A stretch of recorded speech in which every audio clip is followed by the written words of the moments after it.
Assalamualaikum warahmatullahi wabarakatuh. Salam sejahtera untuk kita semua. Izin memperkenalkan diri, nama saya Nike Laura Agnesia dari Prodi Perbankan Syariah. Di sini saya akan menjelaskan materi saya tentang konsep-konsep lingkungan hidup, pencemaran air dan udara. Apa itu lingkungan hidup? Lingkungan hidup adalah segala sesuatu yang ada di sekitar manusia, baik berupa alam seperti udara, angin, air, tanah, tumbuhan, dan hewan, maupun lingkungan sosial seperti keluarga, teman, masyarakat. Menjaga lingkungan berarti kita telah menjalankan tugas atau amanah yang telah diberikan oleh Allah Subhanahu wa Ta'ala kepada kita.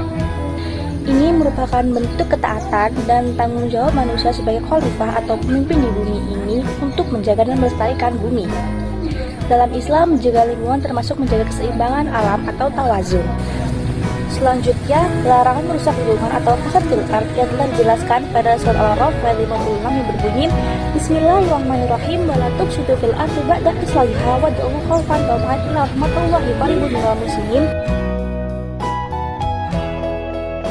Selanjutnya, ganjaran bagi manusia yang merusak lingkungan pada surat Ar-Rum ayat 41 yang berbunyi Bismillahirrahmanirrahim Zaharul fasadu fil barri wal bahri bima kasabat aydin nasi liyudhiqahum ba'dalladzi amilu la'allahum yarji'un. Artinya, telah tampak kerusakan di darat dan di laut disebabkan perbuatan tangan manusia. Melalui hal itu, Allah memberi mereka merasakan perbuatan dari akibat perbuatan mereka agar mereka kembali ke jalan yang benar. Ayat ini menjelaskan tentang menegaskan bahwa kerusakan lingkungan adalah akibat langsung dari tindakan manusia, dan Allah memberi peringatan agar manusia bertanggung jawab menjaga alam demi kebaikan bersama. Selanjutnya, definisi pencemaran air. Pencemaran air merupakan kondisi di mana air tercemar oleh zat asing yang dapat merubah sifat alami air. Hal ini menjadikan air tidak layak digunakan untuk beribadah, konsumsi, maupun kehidupan lainnya. Pencemaran tersebut dapat berasal dari berbagai sumber dan dapat memiliki dampak negatif yang signifikan terhadap lingkungan dan kesehatan manusia. Selanjutnya, sumber pencemaran air. Apa sih sumber yang dapat menyebabkan air itu tercemar? Yaitu yang pertama ada industri. Pencemaran air disebabkan oleh limbah pabrik dan penggunaan bahan kimia berbahaya yang dapat mencemari air. Yang kedua, rumah tangga.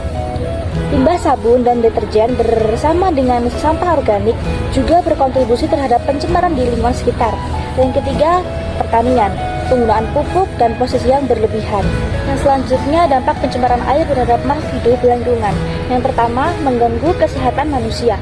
Pencemaran air dapat menyebabkan berbagai penyakit seperti penyakit kulit, diare, dan keracunan karena air yang tercemar mengandung mikroorganisme dan zat yang berbahaya. Selanjutnya yang kedua, merusak ekosistem air. Zat pencemar menyebabkan kematian ikan dan mikroorganisme yang penting bagi keseimbangan ekosistem air sehingga mengganggu kehidupan makhluk hidup di dalamnya. Dan yang ketiga, menyebabkan krisis air bersih dan sanitasi. Air yang tercemar sudah digunakan untuk kebutuhan sehari-hari sehingga mengurangi ketersediaan air bersih dan memperburuk masalah sanitasi di masyarakat. Nah, selanjutnya definisi pencemaran udara. Pencemaran udara adalah kondisi di mana udara tercampur dengan zat-zat berbahaya seperti partikel fisik, kimia, atau biologi yang melebihi batas normal. Hal ini menurunkan kualitas udara dan membahayakan kesehatan manusia, hewan, serta tumbuhan. Zat pencemar bisa berasal dari sumber langsung seperti asap kendaraan atau pembakaran maupun dari reaksi kimia di udara. Pencemaran udara dapat mengganggu kenyamanan, rusak lingkungan, dan menimbulkan berbagai masalah kesehatan lainnya. Dampak pencemaran udara terhadap kesehatan dan lingkungan. Yang pertama, kesehatan manusia.